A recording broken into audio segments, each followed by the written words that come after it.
Hey, it's Nolan here. In today's video, I'm going to be making this mini Bowie style knife. The steel I'm going to be using on this is 5160 round stock. And the first thing I always like to do when I use round bar is to forge down one end into a square. This is so that the steel will fit into the tongs better and has less of a chance to roll around on me.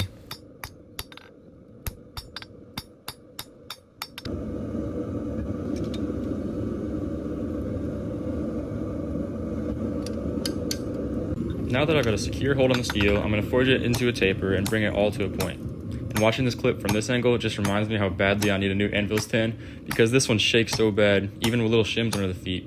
When I'm forging on it, I never notice it until I watch the footage back, but I probably lose a lot of energy by doing that.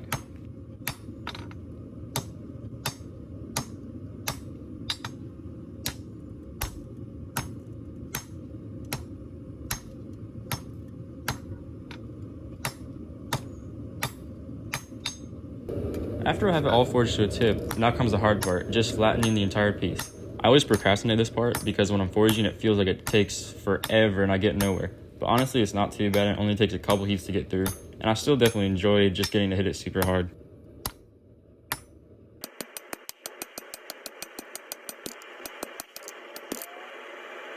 Sometimes to speed up the process, I like to use this 10-pound sledgehammer. It's so heavy I can typically only use it for one heat, but boy, it's fun.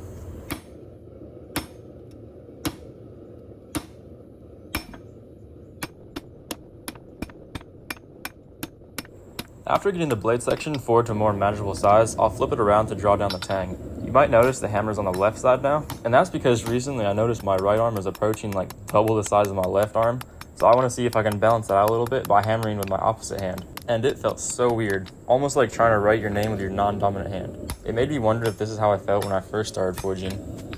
After getting the tang material flattened down, I can now isolate the material I want for my ricasso, and then I can start aggressively forging in the actual tang.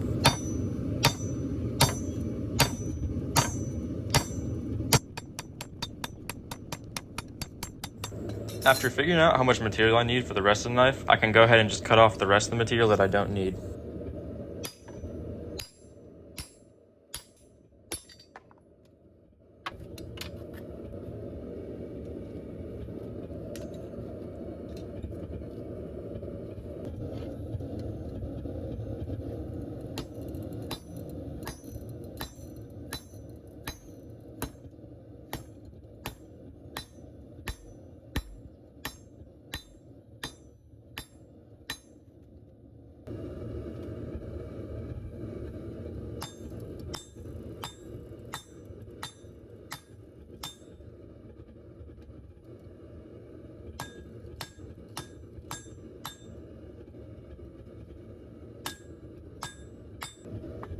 Now I've got the tang all finished up and the ricasso to the point I want it, so now I can forge in the bevels. Right now I have the tip of my knife bent downwards, and this is because when I forge in the bevels, it forces that material that I'm moving upwards, and that'll bend the knife into the correct shape.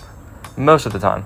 I didn't bend the tip down far enough on this one, so when I forged in the bevels, it went back up a little too far, and I had to do a little bit of tweaking to get it right. This is definitely a method I want to keep getting better at, because right now I definitely still have trouble with it, but it seems super helpful.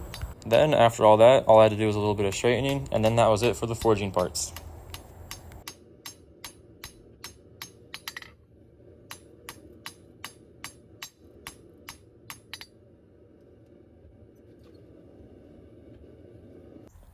Alright, now I've got the profile forged roughly to shape.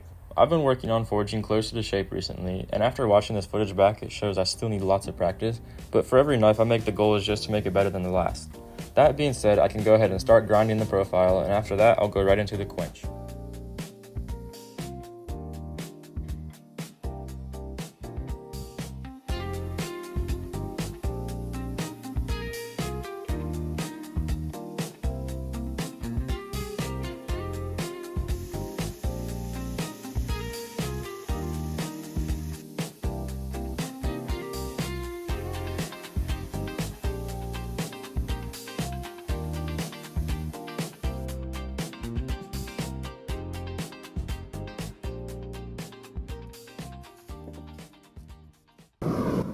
Before I quench the blade, I'm going to run through 3 normalization cycles to refine the grain structure of the steel and to give me a more functional piece. I also put a piece of sheet steel into my forge for heat treating, which should help the temperature be a little bit more even inside for the quench, so hopefully it makes a difference. The rest of it is pretty straightforward. I finish normalizing the knife and go in for the quench, and then after I clamp it in a vise to keep it straight.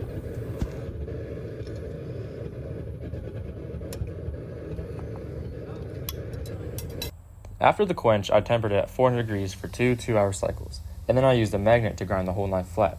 This isn't super precise, and I can't get it perfectly flat. A surface grinder would be ideal for that, but this is definitely better than nothing. After getting it mostly flat, I use a file guide to help me set in the plunge lines, and then once I have them all set in, I'll finish the bevels by freehanding it.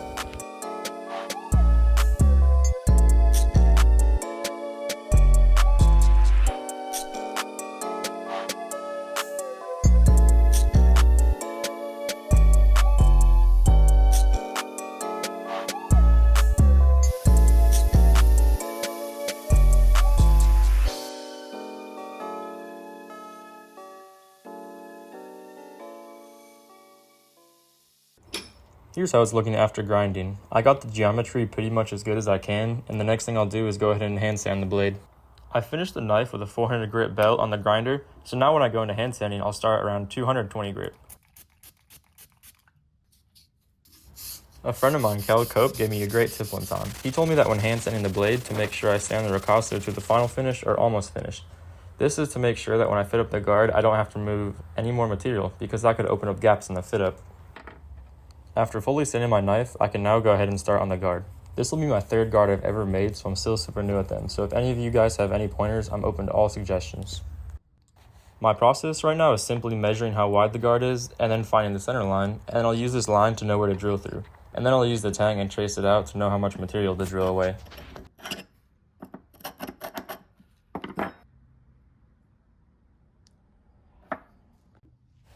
Then I'll use my calipers again to measure the tang, and then I'll find a drill bit around the same size, and then I'll use this to drill through my guard.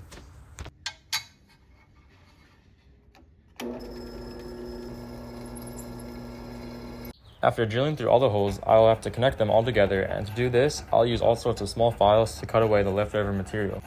Then I can fit it on the tang to see how much more I have to file away.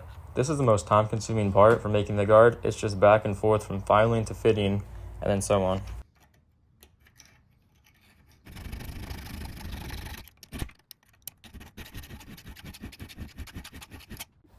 After fiddling around with it for several hours, I finally got a nice fit up with no gaps.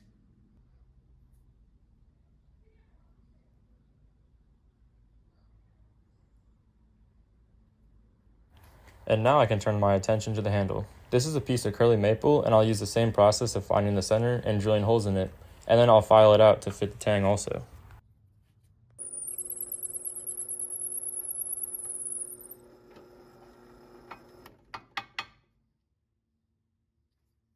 Now I've got everything fitted, and then I drew on the shape of the handle, and now I can start to cut it out. I have to do it all with a handsaw because I have the slowest bandsaw on the earth, and even with new blades, it just burns through the wood. I could use my grinder, but I didn't have many low grit belts left, so this was just the fastest alternative.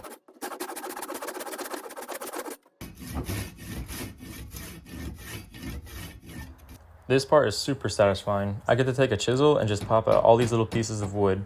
This will give me a rough outline for my handle, and I can finally use the grinder to clean up all these jagged edges.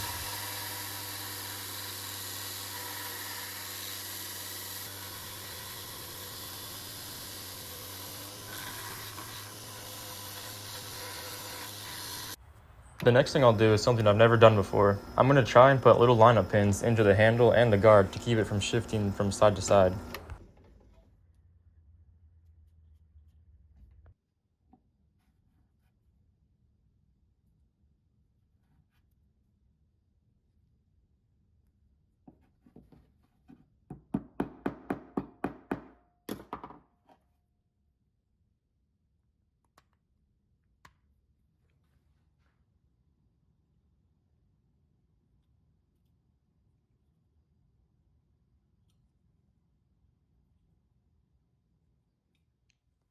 After getting everything fit up nice, I draw on the shape I want for the guard.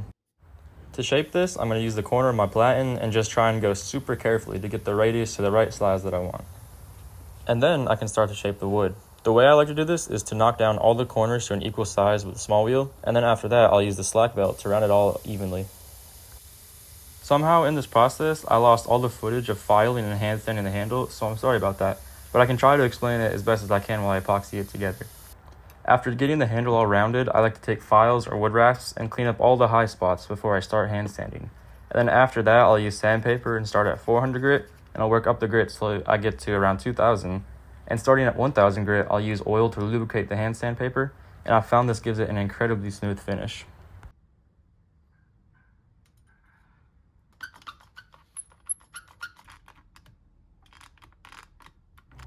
While that's gluing up, I want to talk a little bit about today's sponsor, TS Prof. They are a company who specializes in extremely high-end knife sharpeners, and they were kind enough to send me their Cadet Pro model. So I'm going to go over unboxing it quickly and just share my thoughts about it.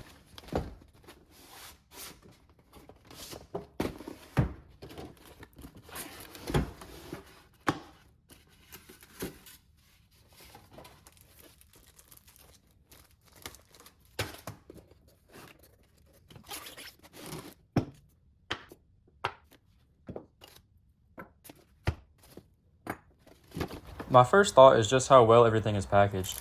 Everything had its own little place and nothing moved around in the shipping. And next is just how sturdy everything feels. This thing weighs like a ton, and I don't think I could break it if I tried. And it's also super self-explanatory and simple to put together. This was my first time seeing it, and I didn't even need the instructions at all to build it.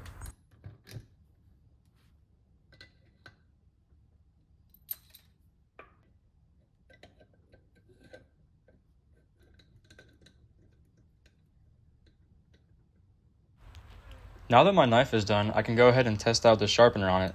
It's got a really nice locking mechanism to keep the knife in place, and I really like how you can really clamp down on it and know that it won't slide around at all. It's also got this awesome sliding mechanism that allows you to pick the perfect angle for your knife and its different purposes. It also comes with a set of 5 really nice different diamond stones ranging from 150 grit all the way up to 1000 grit. Now let's test it out.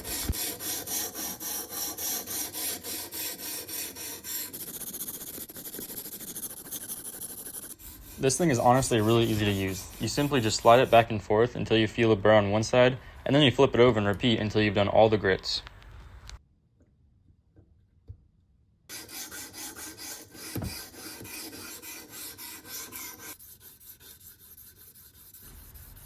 After spending just a few minutes with the sharpener, this is how it's looking. It's got a super even edge, and now I'm going to give it a quick strop, and then we can test it out to see how it performs.